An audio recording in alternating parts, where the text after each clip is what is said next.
ഞാൻ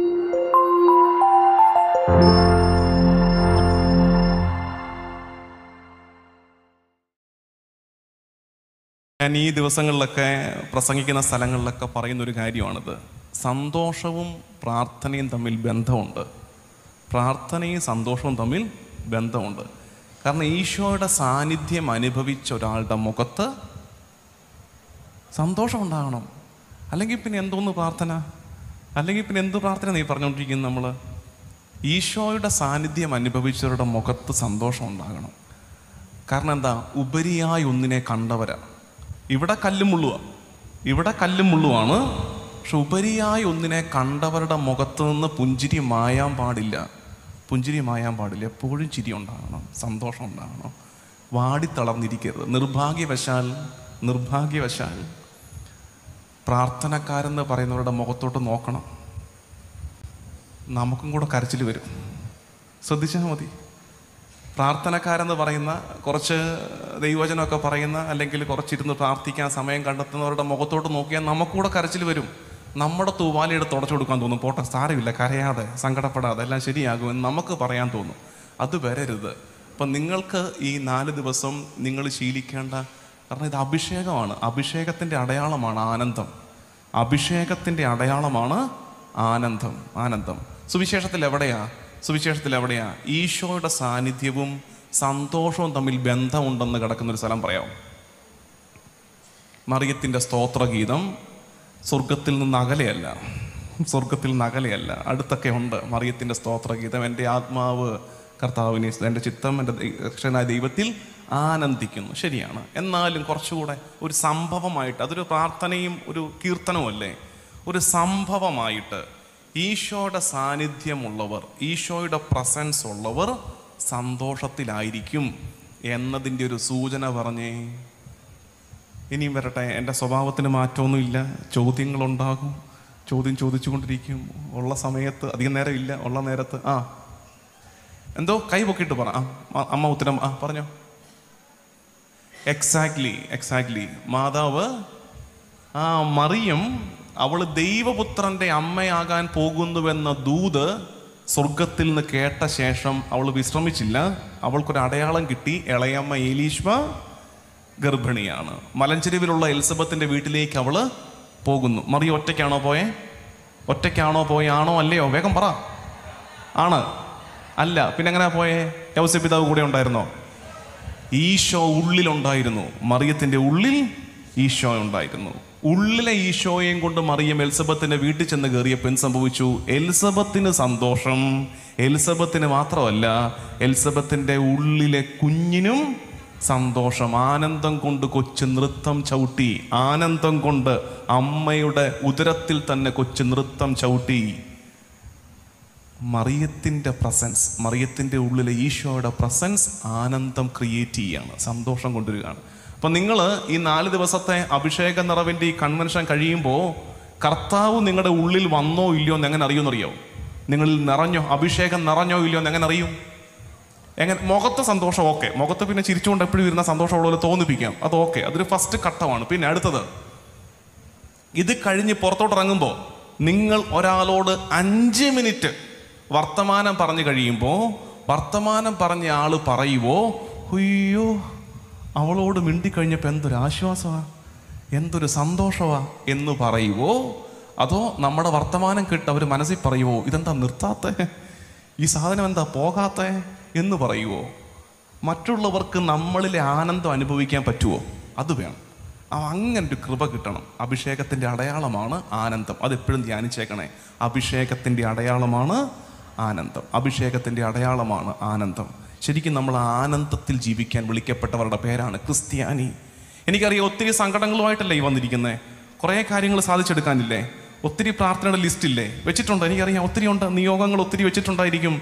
അപ്പോൾ പലരും പറയുകയാണ്, അച്ഛാ ഇതൊക്കെ സാധിച്ച് കിട്ടിയാൽ ഞങ്ങൾ വേണമെങ്കിൽ ഒന്ന് ചിരിക്കാം, ഈ സങ്കടങ്ങളൊക്കെ ഒന്ന് മാറിക്കഴിഞ്ഞിട്ട് ഞങ്ങൾ ചിരിക്കാം, ഈ സങ്കടങ്ങളൊക്കെ മാറിക്കഴിയുമ്പോൾ ഞങ്ങൾ ചിരിക്കാം. ഉത്തരം കേട്ടെ, അതിൻ്റെയും കൂടെ ഉത്തരം കേട്ടെ. സങ്കടങ്ങളെല്ലാം മാറിയിട്ട് ചിരിക്കാനാണെങ്കിൽ വിജാതീയനും ചിരിക്കാൻ പറ്റുമല്ലോ. അങ്ങനെ വിജാതീയനും അങ്ങനെ ചിരിക്കാൻ പറ്റുമല്ലോ. എങ്ങനെ? ജീവിതത്തിൽ ഒരു സങ്കടം ഇല്ലെങ്കിൽ ചിരിക്കാൻ വേണ്ടി ക്രിസ്ത്യാനി ആകേണ്ട കാര്യമുണ്ടോ? ആർക്ക് വേണമെങ്കിലും ചിരിക്കാമല്ലോ.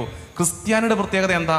ചുറ്റും ഒരുപാട് സങ്കടങ്ങളുള്ളപ്പോഴും, സങ്കട കാഴ്ചകൾ കൺമുമ്പിൽ നിറയുമ്പോഴും, കനൽ വഴികളിലൂടെ നടക്കേണ്ടി വരുമ്പോഴും, ഒത്തിരി ആശങ്കകളുടെ തിരമാല നമുക്ക് നേരെ അടിച്ചു കയറി വരുമ്പോഴും അതിൻ്റെ നടുക്കും ഉപരിയായ ഒരു ആനന്ദത്തിൽ ജീവിക്കുന്നവൻ്റെ പേരാണ് ക്രിസ്ത്യാനി. ഒരു അൺറിയലിസ്റ്റിക് സ്പിരിച്വാലിറ്റിയിലേക്ക് പോകരുത്. എന്താ? 70 വയസ്സെത്തിയിട്ടും പ്രാർത്ഥിച്ചുകൊണ്ടിരിക്കുന്നത് സങ്കടങ്ങൾ മാറ്റണേന്നാണ്.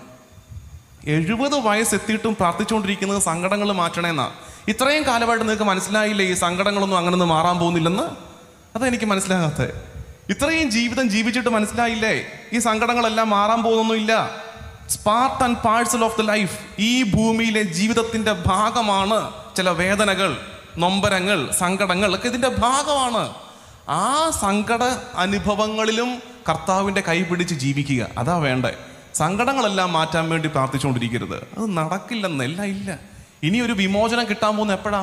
ലിബറേഷൻ എപ്പോഴാ ഇനി നടക്കാൻ പോകുന്നത്? എപ്പോഴാ ലിബറേഷൻ? മരണത്തിലേ ഉള്ളൂ ഇനി ഈ ഭൂമിയിലെ ബന്ധനങ്ങളിൽ നിന്നൊരു വിമോചനമുള്ളേ. ഈ ഭൂമിയിലെ ജീവിതത്തിന് ഇതൊക്കെ ഉണ്ട്. ആർക്കാ? ഒരാളെ കാണിച്ചതാ സങ്കടം ഇല്ലാത്ത ഒരാൾ?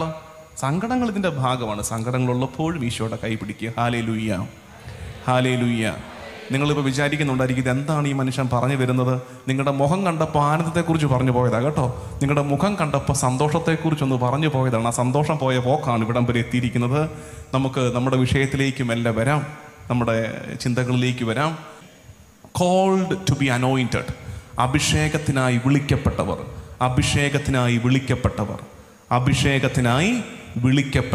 Called to be anointed.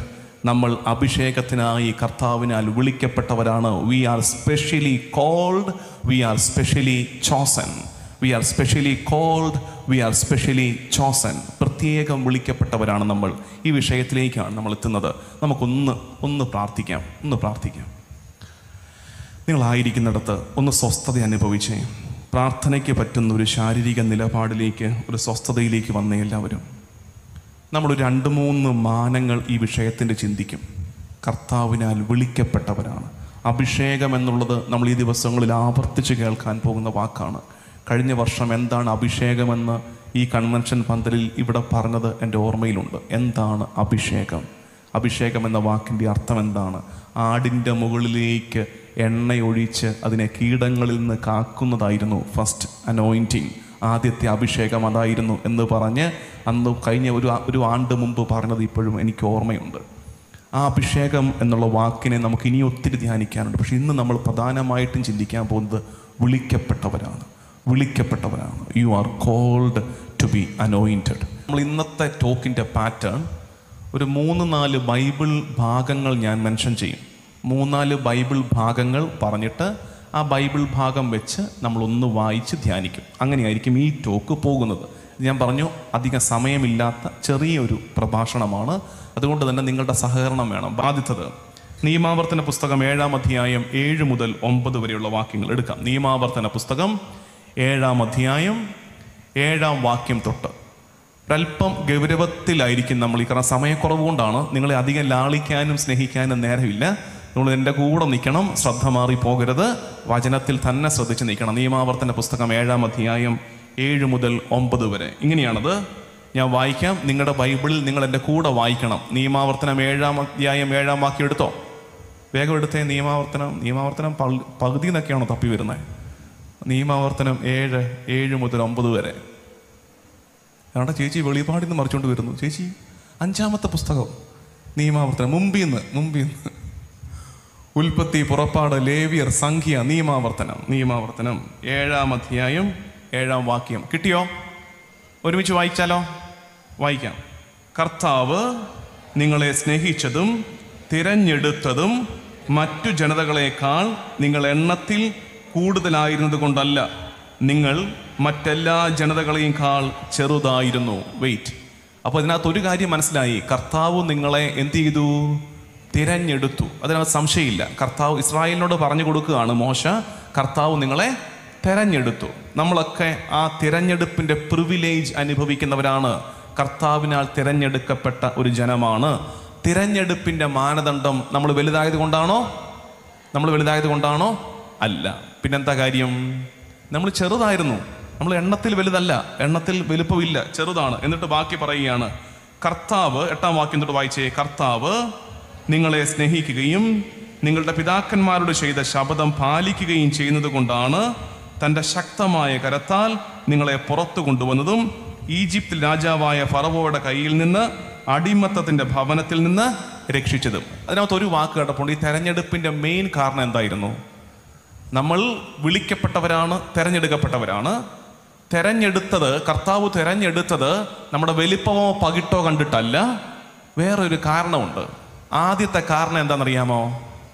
സ്നേഹിച്ചത് കൊണ്ട്. We are called out of love. ദൈവം അവൻ്റെ സ്നേഹത്തിൽ നമ്മളെ വിളിച്ചു. ശരിക്കും നമുക്കുണ്ടല്ലോ 2-3 ദിവസം മിണ്ടാതിരുന്ന് ധ്യാനിക്കാനുള്ള ഒറ്റ വാക്യം അത്. കർത്താവ് എന്നെ സ്നേഹിച്ചു. എൻ്റെ പൊന്നെ, മതിയല്ലോ. കർത്താവ് എന്നെ സ്നേഹിച്ചെന്ന്.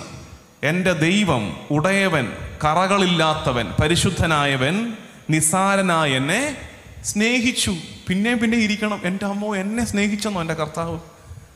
നമ്മുടെ സങ്കടം മുഴുവൻ ആരും നമ്മളെ സ്നേഹിക്കുന്നില്ലെന്നുള്ളതാണ്. അപ്പോഴാണ് നമ്മൾ വായിക്കുന്നത്, കർത്താവ് നിങ്ങളെ സ്നേഹിച്ച് തിരഞ്ഞെടുത്തു. രണ്ടാമതൊരു കാര്യം കൂടെ പറയുന്നുണ്ട്, നിങ്ങളുടെ പിതാക്കന്മാരോട് ചെയ്ത ഉടമ്പടി പൂർത്തിയാക്കാൻ നിങ്ങളെ തിരഞ്ഞെടുത്തു. എന്തായിരുന്നു ഉടമ്പടി എന്നറിയാമോ? ഞാൻ നിങ്ങളുടെ ദൈവവും നിങ്ങൾ എൻ്റെ ജനവുമായിരിക്കും. അതാണ് ഉടമ്പടി. കവനന്റ് ആണ്. നമ്മൾ കവനന്റ് പീപ്പിൾ, ഉടമ്പടിയുടെ ജനമാണ്. അപ്പോൾ ഓർത്തേ, കർത്താവ് നമ്മളെ എന്തൊക്കെ മനസ്സിലായി? ഞാൻ പറഞ്ഞില്ലേ, ഇതൊരു വിഷയാവതരണത്തിൻ്റെ ടോക്കാണ്. ഒരു കൃത്യം ക്രമത്തിൽ അവസാനം ഒരു ക്രമം നിങ്ങൾക്ക് മനസ്സിലാകും. ഈ ടോക്ക് തീരുമ്പോൾ 3/4 മണിക്കൂർ കഴിയുമ്പോൾ എന്തായിരുന്നു ഇതിൻ്റെ ഓർഡർ എന്നുള്ളത് നിങ്ങൾക്ക് മനസ്സിലാകും. സാധാരണ ആദ്യമേ തന്നെ ഞാൻ ആ ഓർഡർ പറയാറുണ്ട്. ഇന്ന് ആ ഓർഡർ പറയാത്തത് പോകുന്നത് പോലെ പോകട്ടെന്ന് വെച്ചിട്ടാണ്. അവസാനം നമ്മൾ അതിൻ്റെ ക്ലാരിറ്റിയിലേക്ക് വരും. ഇപ്പം മനസ്സിലായ കാര്യങ്ങളൊക്കെ പറഞ്ഞേ. ഒന്ന്, കർത്താവ് നമ്മളെ തെരഞ്ഞെടുത്തു. ആ തെരഞ്ഞെടുപ്പ് നമ്മുടെ വലിപ്പം കണ്ടിട്ടല്ല. കാരണം നമ്മൾ വലിപ്പം കൊണ്ട് അത്രയൊന്നും ഇല്ല. പ്രത്യേകിച്ച് അങ്ങനെ ലോകദൃഷ്ടിയിൽ പകിട്ടൊന്നും നമുക്ക് ഇല്ല. പിന്നെ തെരഞ്ഞെടുത്തതിൻ്റെ കാരണം എന്താ? കർത്താവ് വിളിച്ചതിൻ്റെ കാരണം എന്താ? മെയിൻ കാരണം സ്നേഹം. കർത്താവ് സ്നേഹിച്ചു. രണ്ടാമതൊരു കാരണം ഉടമ്പടി. എന്താണ് ഉടമ്പടി? ഞാൻ നിങ്ങളുടെ ദൈവവും നിങ്ങൾ എൻ്റെ ജനവുമായിരിക്കണം. ഇനി ശ്രദ്ധിക്കേണ്ടത്, അങ്ങനെ കർത്താവ് തെരഞ്ഞെടുത്ത് അവൻ്റെ ജനമാക്കി, ജനത്തിൽ ഒരാളായി നമ്മളെ ചേർത്ത് പിടിച്ചെങ്കിൽ നമ്മൾ ഇനി എന്ത് ചെയ്യണം? ഒറ്റ വാക്കാർക്കെങ്കിലും പറയാമോ? ഇനി കർത്താവിനോട് നമ്മൾ എടുക്കേണ്ട നിലപാട് പലതുണ്ട്. എന്നാൽ ഒരു വാക്ക് പറയാമോ? ഒറ്റ വാക്ക്. എന്തോ? കർത്താവിനായി ജീവിക്കണം. പിന്നെ കർത്താവിനായി ജീവിക്കണം. ശരിയാണ്, അത് നമ്മൾ പറയും. ആ വിഷയം പറയും. ഒരു ദൗത്യമുണ്ട്, ഒരു മിഷൻ ഉണ്ട് നമുക്ക്. അതിലേക്ക് നമ്മൾ പോകും. അതിനു മുമ്പ് തെരഞ്ഞെടുത്തു, വിളിച്ചു, നിന്നെ എൻ്റേതാക്കി. ഇനി ഞാൻ ആദ്യം ചെയ്യേണ്ട കാര്യം ഒബീഡിയൻസ്, അനുസരണം. അതാ കർത്താവ് പറയുന്നത്, ഞാൻ നിങ്ങളെ തെരഞ്ഞെടുക്കുകയാണ്, നിങ്ങൾ എന്നെ തെരഞ്ഞെടുക്കുകയല്ലായിരുന്നു. എപ്പോഴും ഓർത്തേക്കണം, രണ്ടിൻ്റെ വ്യത്യാസം. കർത്താവ് നമ്മളെ തെരഞ്ഞെടുത്തെങ്കിൽ ഇനി ആരുടെ ഇഷ്ടമാണ് നടപ്പിലാകേണ്ടത്? കർത്താവിൻ്റെ ഇഷ്ടം. നമ്മളായിരുന്നു കർത്താവിനെ തെരഞ്ഞെടുത്തതെങ്കിൽ ആരുടെ ഇഷ്ടം നടപ്പിലാക്കേണ്ടത്? നമ്മുടെ ഇഷ്ടം. കാരണം ഞാനല്ലേ നിന്നെ തെരഞ്ഞെടുത്ത കർത്താവേ, ഞാനല്ലേ നിന്നെ തെരഞ്ഞെടുത്തേ. അപ്പോൾ എൻ്റെ ഇഷ്ടത്തിന് വേണ്ടി നീ നടക്കാൻ വേണ്ടിയിട്ട്. അപ്പോൾ ചിന്തിച്ചേ, അപ്പം നമ്മൾ ക്രിസ്ത്യാനികൾ ജീവിക്കേണ്ടത് ആരുടെ ഇഷ്ടമാണ്? ദൈവത്തിൻ്റെ ഇഷ്ടമാണ്. കാരണം എന്താ? ഈശോ പറയുന്നുണ്ട്, നിങ്ങൾ എന്നെ തെരഞ്ഞെടുക്കുകയല്ല, ഞാൻ നിങ്ങളെ തെരഞ്ഞെടുക്കുകയാണ് ചെയ്തത്. ഇതിൻ്റെ ബാക്കിയെടുത്ത് അവസാനത്തെ വാക്യം 11-ാമത്തെ വാക്യം. നമ്മൾ നിയമാവർത്തനം 7-ാം അധ്യായം 7-ാം വാക്യമാണ് വായിച്ചു തുടങ്ങിയത്. അതിൻ്റെ 11-ാം വാക്യം എത്തുമ്പോൾ അതിൻ്റെ കംപ്ലീഷനിലേക്ക് വരികയാണ്. അതാണ് അതിൻ്റെ ക്ലൈമാക്സ്. വായിച്ചേ 11-ാമത്തെ വാക്യം. ബൈബിളുള്ള ഒരുമിച്ച് വായിച്ചേ. നിയമാവർത്തനം. ആകയാൽ ഞാൻ ഇന്ന് കൽപ്പിക്കുന്ന പ്രമാണങ്ങളും ചട്ടങ്ങളും നിയമങ്ങളും അനുസരിക്കാൻ നിങ്ങൾ ശ്രദ്ധിക്കണം. കണ്ടോ, കർത്താവ് നിന്നെ വിളിച്ചു. You are specially called. കർത്താവ് നിന്നെ വിളിച്ചു. ആ വിളി നിന്നെ എന്തിലേക്ക് നയിക്കണം? അനുസരണത്തിലേക്ക് നയിക്കണം. അപ്പം അതാണ് നമ്മുടെ ആദ്യത്തെ ധ്യാനം. നമ്മൾ ധ്യാനിക്കേണ്ടത്, കർത്താവ് നമ്മളെ വിളിച്ചു, കർത്താവിനെ നമ്മൾ ഇനി അനുസരിക്കണം. എന്തുകൊണ്ട് കർത്താവിനെ അനുസരിക്കേണ്ടതിൻ്റെ കാരണം, വിളിച്ചത് കർത്താവാണ്, ഞാനല്ല. തെരഞ്ഞെടുത്തത് കർത്താവാണ്. തെരഞ്ഞെടുത്തവൻ്റെ അവൻ്റെ പ്ലാനാണ് ഇനി നടപ്പിലാകേണ്ടത്. അവൻ്റെ പ്ലാനാണ് നടപ്പിലാകേണ്ടത്. Hallelujah, hallelujah. അപ്പോൾ ശരിക്കും ഞാൻ എപ്പോഴും പറയാറുള്ള ഒരു ചെറിയ ഒരു കലഹമുണ്ടല്ലോ. ഞാൻ എപ്പോഴും പറയാറുള്ള കലഹമുണ്ട്. ശരിക്കും നമ്മുടെ പ്രാർത്ഥനയിൽ, നമ്മുടെ ആത്മീയ ജീവിതത്തിൽ നടപ്പിലാകുന്നത് നമ്മുടെ ഇഷ്ടമാണോ ദൈവത്തിൻ്റെ ഇഷ്ടമാണോ? ആണോ? നമ്മൾ അങ്ങനെ ആണോ? ആകണം. നിങ്ങൾ ഈ പ്രാർത്ഥിക്കുന്ന ഒരു ചെറിയ അജഗണമെങ്കിലും, ഒരുപാട് പേര് ഇല്ലല്ലോ, ഉള്ളവര് പ്രാർത്ഥിക്കുന്ന ഈ സംഘമെങ്കിലും എങ്ങനെ മനസ്സിലാക്കണം? ഞാൻ കർത്താവിനാൽ തിരഞ്ഞെടുക്കപ്പെട്ടു, ഇനി ഞാൻ അനുസരിക്കേണ്ടത് എൻ്റെ കർത്താവിനെ. ആ വിചാരം എപ്പോഴും നമുക്ക് ഉണ്ടാകണം. അപ്പോൾ നമുക്ക് ആദ്യം മനസ്സിലായ കാര്യം, വി ആർ കോൾഡ്, വിളിച്ചു, നമ്മളെ കർത്താവ് വിളിച്ചു. ഇനി ശ്രദ്ധിക്കേണ്ടത്, അപ്പോൾ ഈ അനുസരിക്കണം എന്നൊക്കെ പറയുമ്പോൾ ഉടനെ നമുക്കൊരു സങ്കടം വരത്തില്ലേ, ഒരു അസ്വസ്ഥത വരത്തില്ലേ? അനുസരിച്ചാൽ എന്നാ മെച്ചം? സ്വാഭാവികമല്ലേ? അയ്യോ ഇല്ല, നിങ്ങൾ അത്ര പുണ്യപ്പെട്ടവരാ, അങ്ങനെ ചിന്തിക്കത്തില്ല. കർത്താവ് നമ്മളെ വിളിച്ചവരെ നമ്മൾ അനുസരിക്കാൻ തുടങ്ങി. അപ്പം നമുക്ക് അടുത്തൊരു ചിന്ത വരും, അങ്ങനെ കർത്താവിൻ്റെ വഴിയെ നടന്നുകൊണ്ടേ നമുക്ക് എന്താ വല്ലതും കിട്ടപ്പോരുണ്ടോ, വല്ലതും നടക്കുമോ? ഒരു വളരെ നെഗറ്റീവ് സെൻസിൽ അല്ലെങ്കിൽ കൂടി നമ്മൾ ചിന്തിക്കും, അങ്ങനെ നടക്കുന്നതുകൊണ്ട് എന്താ എൻ്റെ ജീവിതത്തിൽ സംഭവിക്കാൻ പോകുന്നത്?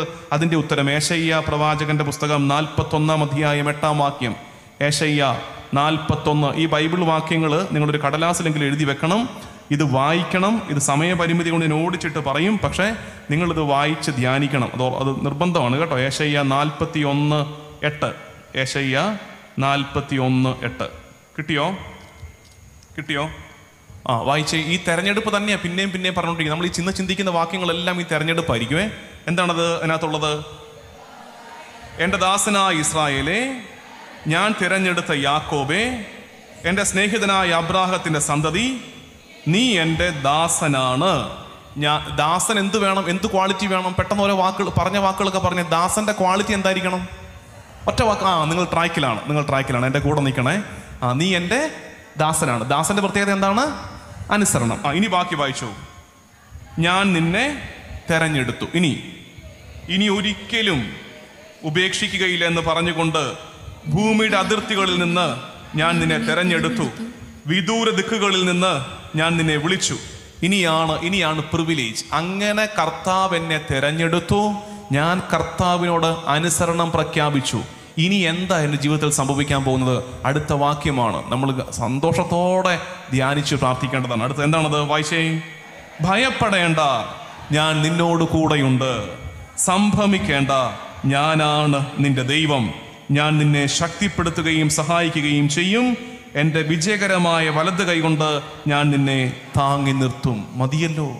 നമ്മൾ ഈ വാക്യം മാത്രം എടുത്ത് ധ്യാനിക്കാറുണ്ട്. എന്ത്? ഭയപ്പെടേണ്ട, ഞാനാണ് നിന്റെ ദൈവം, ഞാൻ നിന്നെ താങ്ങി നിർത്തും, ഞാൻ നിന്നെ ഉയർത്തും. അത് മാത്രം നമ്മൾ ധ്യാനിക്കാറുണ്ട്. പക്ഷെ അതിൻ്റെ പിന്നിലൊരു കഥയുണ്ട്. എന്താ അതിൻ്റെ പിന്നിലുള്ള കഥ? അതിൻ്റെ പിന്നിലുള്ള കഥയാണ് തെരഞ്ഞെടുപ്പ്. അതിൻ്റെ ബാക്കിയായിട്ടുള്ളത് അനുസരണം. ആ അനുസരണം കഴിയുമ്പോഴാണ് ഈ മെച്ചം കിട്ടാൻ പോകുന്നത്. എന്താ മെച്ചം? ഭയപ്പെടേണ്ട, ഐ ആം വിത്ത് യു. ഞാൻ നിന്നെ തെരഞ്ഞെടുത്തു, നീ എന്നോട് അനുസരണം കാട്ടി. ഇനി ഞാൻ നിന്നെ വെറുതെ കളയുവോ? ഞാൻ നിന്നെ ഉപേക്ഷിക്കുവോ? നിന്നെ കൈവിട്ട് കളയുവോ? ഞാൻ നിന്റെ കൂടെ ഉണ്ടെന്ന്. നിന്റെ ഏത് തകർച്ചയിൽ നിന്നും ഞാൻ നിന്നെ ഉയർത്തും. കാരണം എന്താ? നീ എന്നോടൊരു ഉടമ്പടി പാലിച്ചു. എന്താ ഉടമ്പടി? എന്നോട് അനുസരണം കാട്ടി, എൻ്റെ കൽപ്പനകളെ നീ ഗൗരവത്തിലെടുത്തു. അപ്പൊ പിന്നെ നിന്നെ നോക്കേണ്ടത് എൻ്റെ ഉത്തരവാദിത്തമല്ലേ? കർത്താവ് അത് ചെയ്യും. അതാണ് നമുക്ക് കിട്ടാൻ പോകുന്ന പ്രിവിലേജ്. വിളിക്കപ്പെട്ട സമൂഹമായി കർത്താവിനോട് അനുസരണം പ്രഖ്യാപിക്കുമ്പോൾ നമുക്ക് കിട്ടാൻ പോകുന്ന പ്രിവിലേജ്, കർത്താവ് കൂടെ ഉണ്ടാകും. അപ്പോൾ ഓരോ വാക്ക് വെച്ച് ഇങ്ങനെ നമ്മളിങ്ങനെ ഫ്ലോ ചാർട്ട് കുട്ടികൾ വരച്ച് പഠിക്കും. ഞാനും പണ്ട് പരീക്ഷയ്ക്ക് പഠിച്ചത് അങ്ങനെ പഠിച്ചുകൊണ്ടാണ് ഇങ്ങനെ പ്രസംഗിച്ചുകൊണ്ടിരിക്കുന്നത്, ഓരോ കഷ്ണമായിട്ട്. അപ്പോൾ ഒന്നാമത്തത്, നമ്മൾ വിളിക്കപ്പെട്ടു. അത് വാക്ക് പറഞ്ഞ് നമ്മൾ വിളിക്കപ്പെട്ടു. ഇപ്പോൾ രണ്ടാമത്, വിളിക്കപ്പെട്ടപ്പോൾ കർത്താവ് ഇങ്ങോട്ടൊരു ബോൾ തട്ടി. വോളിബോൾ കളിക്കാമെന്ന് വിചാരിച്ചേക്ക്. കർത്താവ് ഇങ്ങോട്ട് ബോൾ അടിച്ച് തന്നു. നമ്മൾ ഇവിടുന്ന് അങ്ങോട്ടൊരു അടി അടിച്ചു. ആ അടിയാണ് എന്ത്? അനുസരണം. കറക്റ്റ്. ആ അടിയാണ് അനുസരണം. അനുസരണം പറഞ്ഞപ്പോൾ കർത്താവ് അവിടുന്ന് ഇങ്ങോട്ടൊരു തട്ട് തട്ടി. എന്നാൽ പിന്നെ ഞാൻ നിന്റെ കൂടെ ഉണ്ട്. കണ്ടോ? അപ്പൊ ആ ബന്ധം കണ്ടോ? കർത്താവുമായുള്ള ബന്ധത്തിൽ നമ്മൾ വളരുകയാണ്. കർത്താവ് വിളിച്ചവനെ നമ്മൾ അനുസരിച്ചപ്പോൾ അവൻ വാഗ്ദാനം നൽകി, ഇനി ഞാൻ നിന്റെ കൂടെ ഉണ്ട്, ഇനി നീ താന്നു പോകില്ല, ഇനി ഞാൻ നിന്നെ പൊക്കും, നിന്നെ ഉയർത്തി എടുക്കും, ആ ശൈലിയിലേക്ക് വരും. അപ്പോൾ കർത്താവ് ഒരു ദൗത്യം കൂടെ, എന്തിനാണ് ശരിക്കും നമ്മൾ വിളിക്കപ്പെട്ടത് അത് നമ്മൾ ചിന്തിക്കേണ്ടതാണ്. എന്തിനാണ് കർത്താവ് നമ്മളെ വിളിച്ചത്? എന്തിനാണ് കർത്താവ് നമ്മളെ വിളിച്ചത്? വിളിച്ചതിൻ്റെ കാരണവും ദൗത്യവും അറിഞ്ഞിരിക്കണം. വിളിച്ചതിൻ്റെ കാരണം എന്തെന്നറിയാമോ? ഞാൻ ഈ ഇന്നലെ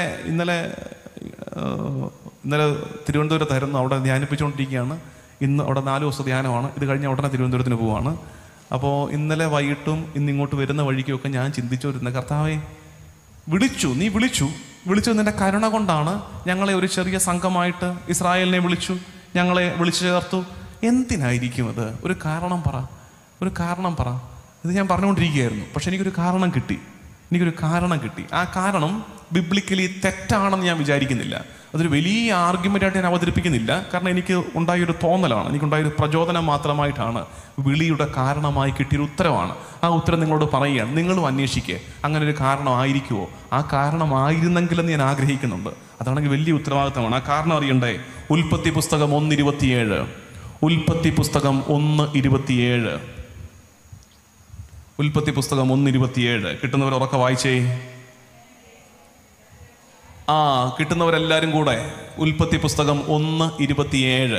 എന്തിനാണ് കർത്താവ് നമ്മളെ വിളിച്ചത്? 2 കാരണങ്ങൾ പറയാൻ പോവുക. ഒന്നാമത്തെ കാരണമാണ് ഇപ്പം പറയാൻ പോകുന്നത്. അത് ഞാൻ പറഞ്ഞ കണക്ക് എനിക്ക് ഇങ്ങനെ കിട്ടിയൊരു സാധനമാണ്. അങ്ങനെ വിചാരിച്ചാൽ മതി. വലിയ മലമറിക്കുന്ന ആശയമൊന്നുമല്ല, എന്നാലും ധ്യാനിക്കാൻ പറ്റുന്നതാണ്. പറഞ്ഞോ, ഉൽപ്പത്തി 1:27 വരട്ടെ. അവനെ ദൈവം തൻ്റെ ഛായയിലും സാദൃശ്യത്തിലും സൃഷ്ടിച്ചു, അല്ലേ? ഛായയിലും സാദൃശ്യത്തിലും മനുഷ്യനെ ദൈവം സൃഷ്ടിച്ചു. എന്നിട്ട് ആ ഛായയ്ക്കും സാദൃശ്യത്തിനും എന്തു പറ്റി? പിന്നീട് നിങ്ങൾ തന്നെ പറഞ്ഞു, എന്തു പറ്റി? അത് പാപം ചെയ്തപ്പോൾ നഷ്ടപ്പെട്ടു പോയി. അപ്പം കർത്താവ് ഒരു ചെറിയ ഗണത്തെ, ഒരു ചെറിയ സമൂഹത്തെ വീണ്ടും വിളിച്ചത് എന്തിനായിരിക്കും? കർത്താവിന് മനുഷ്യനെക്കുറിച്ചുള്ള പദ്ധതി എന്തായിരുന്നു? മനുഷ്യൻ എങ്ങനെയായിരിക്കണം? എൻ്റെ ഇമേജ് ആൻഡ് ലൈക്ക്നെസ്, എൻ്റെ ഛായയിലും സാദൃശ്യത്തിലുമായിരിക്കണം മനുഷ്യൻ. അപ്പം എന്ത് പറ്റി? ആ മനുഷ്യൻ എന്ത് പറ്റി? അവൻ ആ ഛായയും സാദൃശ്യവും നഷ്ടപ്പെടുത്തി. അപ്പോൾ ഒരു ചെറിയ സംഘത്തെ കർത്താവ് ഇങ്ങനെ തെരഞ്ഞെടുത്ത് അവരെ ഒരുക്കിയെടുത്തത് എന്തിനു വേണ്ടിയിട്ടായിരിക്കും? ആ ഛായയും സാദൃശ്യവും ജീവിക്കാൻ അവന് കുറച്ചുപേരെ വേണം. കർത്താവിൻ്റെ ഛായയും സാദൃശ്യവും അവൻ്റെ ഇമേജ് ആൻഡ് ലൈക്ക്നെസ് വീണ്ടും ജീവിക്കാൻ കുറച്ചുപേരെ വേണം. അവരെ കണ്ടിട്ട് ബാക്കിയുള്ളവർ പറയണം, ഞങ്ങൾക്കും ഇതുപോലെ ജീവിക്കണം. ശരിക്കും നമ്മളെ വിളിച്ചതിൻ്റെ പ്രധാന ഉദ്ദേശം, ആദിയിലുണ്ടായിരുന്ന ദൈവത്തിൻ്റെ ഛായയും സാദൃശ്യവും ഒരു സമൂഹത്തിന് വീണ്ടും ഉണ്ടാകണമായിരുന്നു. ദൈവ സ്വഭാവത്തിലേക്ക് നമ്മൾ വളരണം. അതുകൊണ്ട് ഈശോ പറയുന്നുണ്ട്, കൃത്യം അത് പറയുന്നുണ്ട്. നമ്മൾ ഇത്തിരി പോകുന്ന ഈ ഭൂമിയുടെ ഒരു നിലവാരത്തിൽ കാറ്റഗറീസ് വെച്ചിട്ട്, ക്രൈറ്റീരിയ വെച്ചിട്ട് ജീവിക്കേണ്ടവരല്ല. ഇതിനുപരിയായ ഒരു കാര്യം ഈശോ പറയുന്നുണ്ട്. എന്താ പറയുന്നത്? നിങ്ങളുടെ സ്വർഗസ്ഥനായ പിതാവ് പരിപൂർണനായിരിക്കുന്നത് പോലെ നിങ്ങളും പരിപൂർണരായിരിക്കുവിൻ. ഈ പരിപൂർണതയാണ് എന്ത്? ഛായയും സാദൃശ്യവും. ഈ പരിപൂർണതയാണ് ഛായയും സാദൃശ്യവും. ആ ഛായയും സാദൃശ്യവും നഷ്ടപ്പെട്ടു.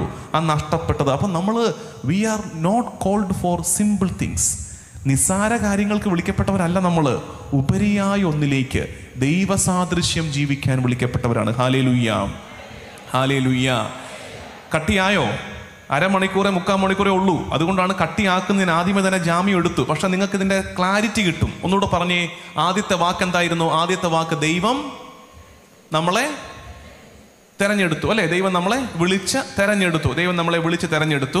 അതിൻ്റെ സബ് പോയിന്റ്സ് ആണ്. കുറച്ച് കാര്യങ്ങൾ നമ്മൾ പറഞ്ഞായിരുന്നു. എന്തൊക്കെ പറഞ്ഞായിരുന്നു? ഓർമ്മയിലുണ്ടോ നോക്കട്ടെ. ആ വിളിയുടെ തെരഞ്ഞെടുപ്പിൻ്റെ കുറച്ച് പ്രത്യേകതകൾ പറഞ്ഞായിരുന്നു. എന്തുകൊണ്ട് വിളിച്ചു? നമ്മൾ വലുതായതുകൊണ്ട് വിളിച്ചതല്ല, നമ്മൾ ചെറുതായിരുന്നു. പിന്നെ വിളിച്ചത് എന്തുകൊണ്ടാ? ഒറ്റ വാക്ക് വിളിച്ചത് എന്തുകൊണ്ടാ? സ്നേഹം കൊണ്ടാണ് വിളിച്ചത്. ഒപ്പം ഒരു കാരണം കൊണ്ട് വിളിച്ചതിന്. എന്താണ് കാരണം? ഉടമ്പടി ഉണ്ടായിരുന്നു. എന്താ ഉടമ്പടി? ഞാൻ നിന്റെ ദൈവവും നീ എൻ്റെ ജനവുമായിരിക്കും. അപ്പോൾ വിളിച്ചു. അപ്പോൾ ദൈവം നമ്മളെ വിളിച്ചു. ആ വിളിച്ചതിനുള്ള പ്രതികരണം എന്താണ്? അനുസരണം. കർത്താവിൻ്റെ കൽപ്പനകളോടും നിയമങ്ങളോടും നമ്മൾ അനുസരണം പ്രഖ്യാപിക്കണം. അനുസരണം പ്രഖ്യാപിക്കുമ്പോൾ ഒരു മറുപടി വന്നത് എവിടുന്നായിരുന്നു? യേശയ്യ 41:8. അത് നമ്മൾ വായിച്ചതാ. യേശയ്യ 40 എന്തായിരുന്നു അത്? ഞാൻ നിന്റെ കൂടെ ഉണ്ടായിരിക്കും. അതാണ് മെയിൻ കാര്യം കേട്ടോ. അത് 3 മെയിനായിട്ട് ഓർത്ത് വെച്ചേക്കണം. അപ്പം നമ്മൾ പിന്നെ ചിന്തിച്ചാൽ അതിൻ്റെ കാരണം ദൗത്യം എന്താ? ഒന്നാമത്തെ കാരണം എന്താ? ദൈവം നമ്മളെ വിളിച്ചതിൻ്റെ കാരണം എന്താ? ദൈവത്തിൻ്റെ ഛായയിലും സാദൃശ്യത്തിലും നമ്മളായിരിക്കണം. ദൈവത്തിൻ്റെ ഛായയിലും സാദൃശ്യത്തിലും ദൈവ സ്വഭാവം നമ്മളിൽ ഉണ്ടാകണമെന്ന്. ദൈവ സ്വഭാവം നമ്മളിൽ ഉണ്ടാകേണ്ട എളുപ്പ വഴി പറയട്ടെ. ഒരു 9 കാര്യം വളർത്തിയെടുത്താൽ ദൈവ സ്വഭാവം നമ്മളിൽ വളർത്താൻ പറ്റും. ഏതൊക്കെയാ? ആർക്ക് പറയാം? നമ്മളിൽ ദൈവ സ്വഭാവം വളർത്താൻ ഏതൊക്കെയാ? പേര് പറ, അതിൻ്റെ കാര്യങ്ങൾ പറ. ദൈവ സ്വഭാവം വളർത്താൻ പരിശുദ്ധാത്മാവിൻ്റെ ഫലങ്ങൾ. 9. അത് പ്രത്യേകം ഓർത്തേക്കണം. ഈ 9 എണ്ണത്തിൽ വളരുമ്പോഴാണ് നമ്മളിൽ ദൈവ സ്വഭാവം വളരുന്നത്. ഒരു ദിവസം 10 കൊന്ത ചൊല്ലിയാൽ അതിനാൽ തന്നെ ദൈവ സ്വഭാവം വളരണമെന്ന് ഇല്ല. ആ 10 കൊന്ത നമ്മളെ കുറെ കൂടെ സ്നേഹിക്കാൻ പ്രേരിപ്പിക്കുന്നുണ്ടെങ്കിൽ നല്ല കാര്യം. അല്ലെങ്കിൽ പറ്റുന്നത് നമ്മൾ ഒരു വശത്ത് നമുക്ക് ഇന്ന് പറ്റുന്നൊരു അപകടം ഞാൻ പറയട്ടെ. ഒന്ന് കരങ്ങൾ ഉയർത്തി പറഞ്ഞേ ഹല്ലേലൂയ, ഹല്ലേലൂയ. നമുക്ക് പറ്റിയിരിക്കുന്ന 1-2 അപകടങ്ങൾ പറയാം. ഒരു വശത്ത് ഒരു കൾട്ടിക് ക്രിസ്ത്യാനിറ്റി വളർന്നു പോയിട്ടുണ്ട്. കൾട്ടിക് ക്രിസ്ത്യാനിറ്റി എന്ന് വെച്ചാൽ എന്താ? ആചാരാനുഷ്ഠാനങ്ങളുടെ ക്രിസ്തീയത. അവർ ഭക്താഭ്യാസങ്ങളുണ്ട്, അവർക്ക് പ്രാർത്ഥനകളുണ്ട്, ചടങ്ങുകളുണ്ട്. അതൊക്കെ കൾട്ടിക് ക്രിസ്ത്യാനിറ്റി ഉണ്ട് ഒരു വശത്തൂടെ. ഇപ്പുറത്ത് വേറെ ഒരു പ്രദേശത്ത് ഒരു കൾച്ചറൽ ക്രിസ്ത്യാനിറ്റി ഉണ്ട്. കൾച്ചറൽ ക്രിസ്ത്യാനിറ്റി അത് സമുദായ ബോധം അല്ലെങ്കിൽ സഭാബോധം എന്നൊക്കെ പറഞ്ഞ് ഒരു സാംസ്കാരിക ക്രിസ്തീയത വളർന്നു വരുന്നുണ്ട്. ക്രിസ്ത്യാനി വേഷം ധരിക്കേണ്ടത് ഇങ്ങനെ, ക്രിസ്ത്യാനി നടക്കേണ്ടത് ഇങ്ങനെ, ക്രിസ്ത്യാനിയുടെ വീട്ടിൽ ഭക്ഷണം പാകം ചെയ്യേണ്ടത് ഇങ്ങനെ എന്നൊക്കെ പറയുന്ന ഒരു കൾച്ചറൽ ക്രിസ്ത്യാനിറ്റി ഒരു വശത്ത്, ഇപ്പുറത്ത് ഒരു കൾട്ടിക് ക്രിസ്ത്യാനിറ്റി, ആചാരാനുഷ്ഠാനങ്ങളുടെ ക്രിസ്തീയത. എന്തു വന്നിട്ടില്ല? ദൈവ സ്വഭാവത്തിലേക്ക് വളരുന്നൊരു ക്രിസ്തീയത ആയിട്ടില്ലെങ്കിൽ ഇത് കർത്താവിൻ്റെ പദ്ധതിയല്ല. ദൈവ സ്വഭാവത്തിലേക്ക് വളരാൻ എന്തു വേണം?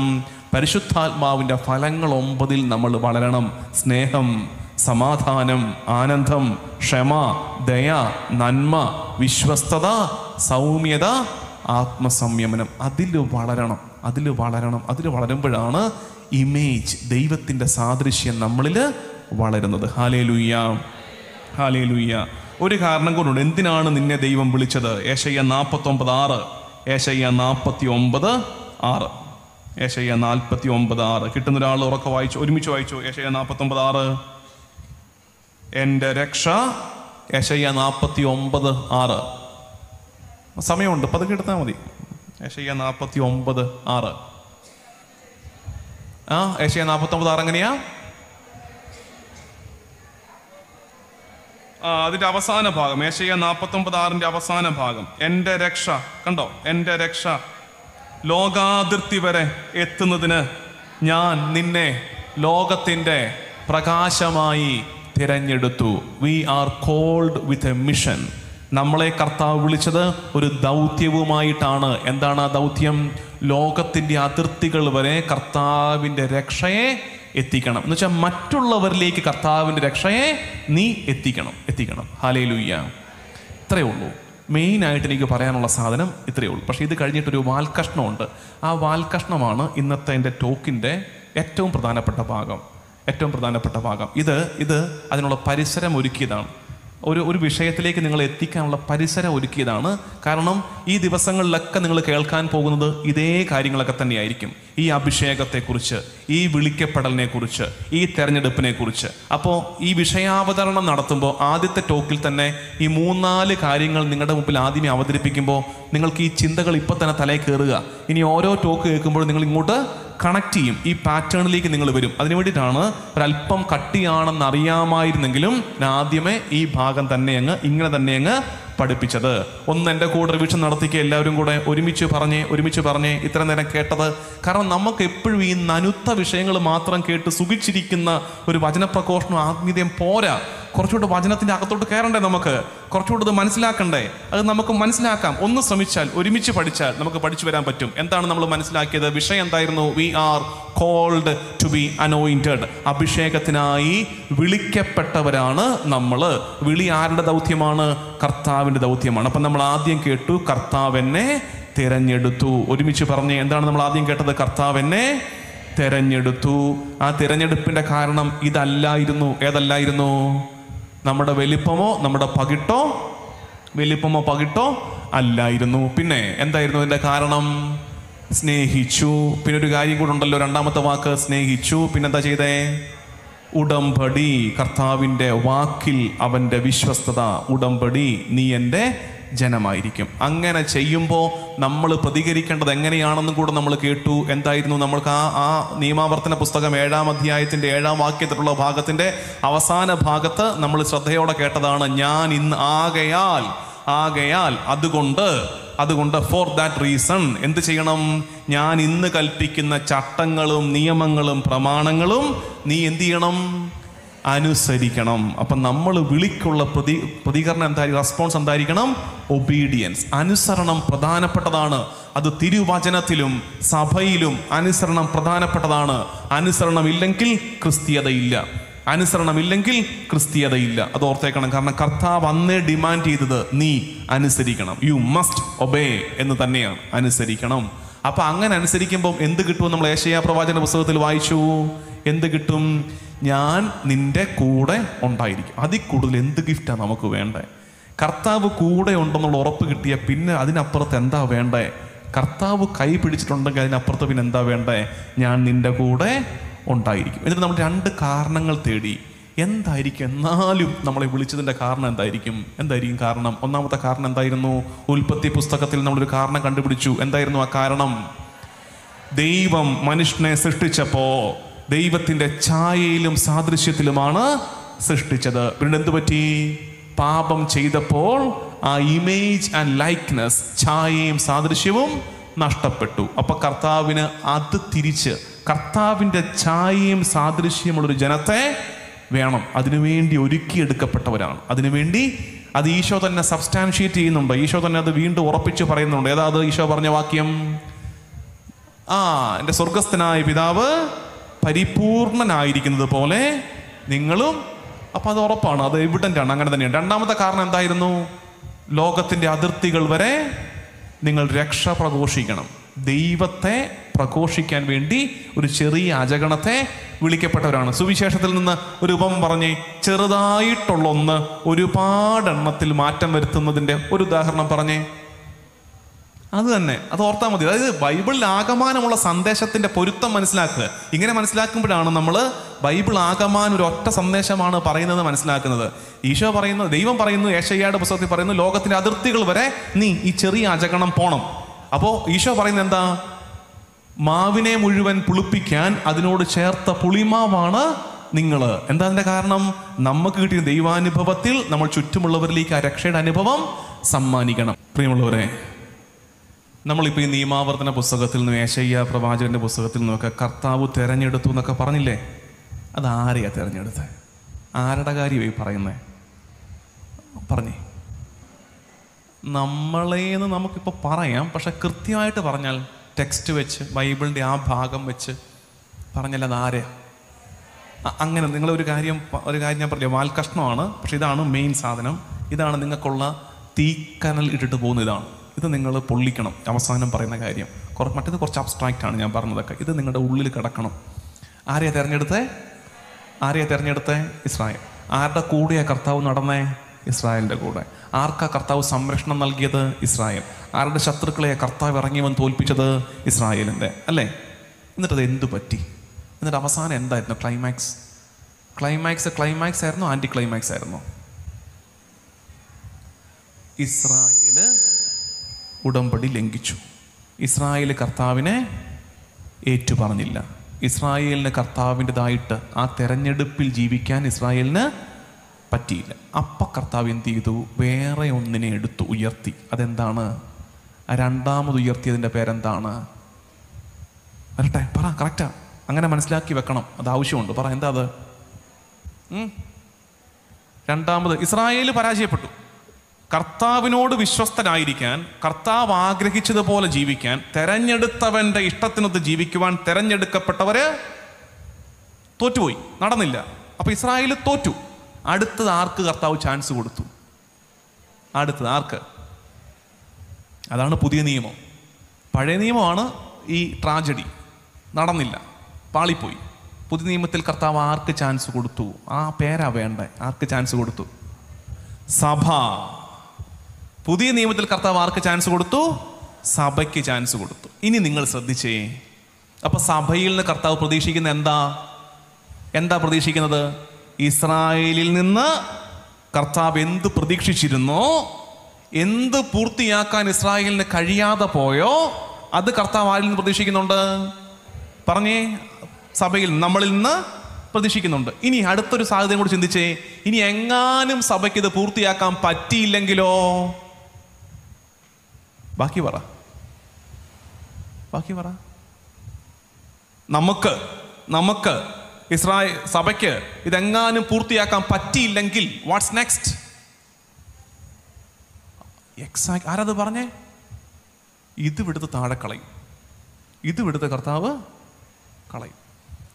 അപ്പൊ നിങ്ങൾ പറയാച്ച ഇതെന്തൊരു മര്യാദയില്ലാത്ത വർത്തമാനമായി പറയുന്നത്, ഇങ്ങനെയൊക്കെ പറഞ്ഞ് മനുഷ്യനെ പേടിപ്പിക്കാവോ? വളരെ ഭംഗിയായിട്ട് പൗലോസ്ലീഹ ഇത് പറയുന്നുണ്ട്. നിങ്ങൾ എന്നെ കേട്ടെ. അത് കഴിഞ്ഞിട്ട് നിങ്ങൾക്ക് ബൈബിൾ ഭാഗം പറഞ്ഞുതരാം.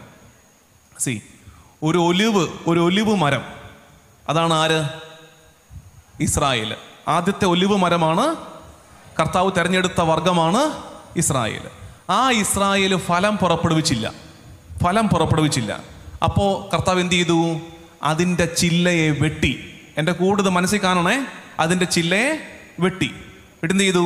കാട്ടൊലിവിൻ്റെ ചില്ലയെ എടുത്ത് ഇതിലേക്ക് ബഡ് ചെയ്തു. കാട്ടൊലിവിൻ്റെ ഒരു ചില്ലയെ എടുത്ത് ഇതിലേക്ക് ബഡ് ചെയ്തു. അതാണ് സഭ. അപ്പോ കാട്ടൊലിവിൻ്റെ ചില്ലയായി നിന്നെ തായ്തണ്ടിലേക്ക്, കർത്താവിങ്കിലേക്ക് ചേർത്ത് വെച്ച് കെട്ടിയിരിക്കുക, ബഡ് ചെയ്തിരിക്കുക. അപ്പൊ നീ ഈ തായ്തണ്ടിൽ നിന്ന് ജീവരസത്തെ സ്വീകരിച്ച്, വളവും വെള്ളവും സ്വീകരിച്ച് ഫലം പുറപ്പെടുവിക്കാൻ ഉദ്ദേശിക്കുന്നില്ലെങ്കിൽ എന്തോർത്തേക്കണം? സ്വാഭാവിക ചില്ലയെ വെട്ടിക്കളഞ്ഞവന് കൂട്ടിച്ചേർക്കപ്പെട്ട കാട്ടൊലിവിനെ വെട്ടിക്കളയാൻ വല്ലപാടുണ്ടോ? വെട്ടും. അത് ധ്യാനിക്കണം നമ്മൾ. തെരഞ്ഞെടുക്കപ്പെട്ടു എന്നതും കൊണ്ട് ഇരുന്ന് വിശ്രമിച്ചേക്കരുത്. ഞാൻ വിളിക്കപ്പെട്ടു എന്നതുകൊണ്ട് റെസ്റ്റ് എടുക്കരുത്. തെരഞ്ഞെടുക്കപ്പെട്ടവർ ആ വിളിക്കാനുപാതികമായ ജീവിതം ജീവിക്കാൻ പരാജയപ്പെട്ടാൽ കർത്താവ് വെട്ടും.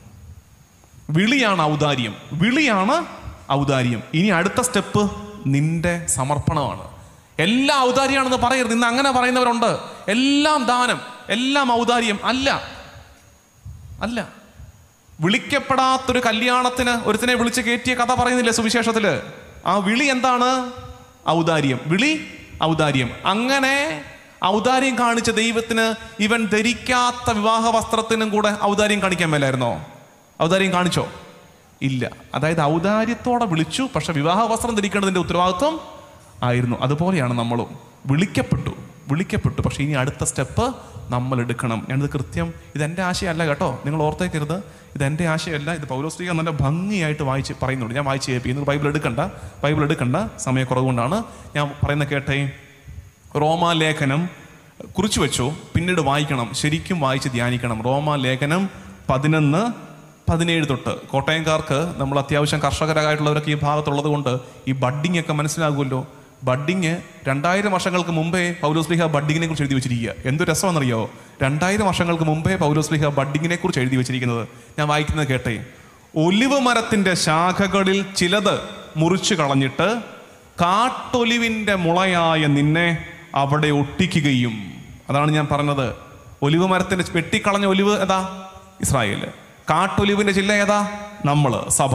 ഒട്ടിച്ചു. എന്നിട്ടോ വേരിൽ നിന്ന് വരുന്ന ജീവരസം നീ പങ്കുപറ്റുകയും ചെയ്യുന്നെങ്കിൽ, നോക്കി, നമുക്കതല്ല, പ്രിവിലേജ്ഡായി നമ്മൾ. ഇനി നമുക്ക് ആ കൃപയെ കിട്ടിക്കൊണ്ടിരിക്കുക, ജീവരസം കിട്ടിക്കൊണ്ടിരിക്കുക. ഈ തായ്തണ്ടിൽ നിന്ന്, കർത്താവിൽ നിന്ന് ജീവരസം കിട്ടിക്കൊണ്ടിരിക്കുകയാണ്. എന്നിട്ട് നീ ആ ശാഖകളെക്കാൾ വലിയവനാണെന്ന് അഭിമാനിക്കരുത്.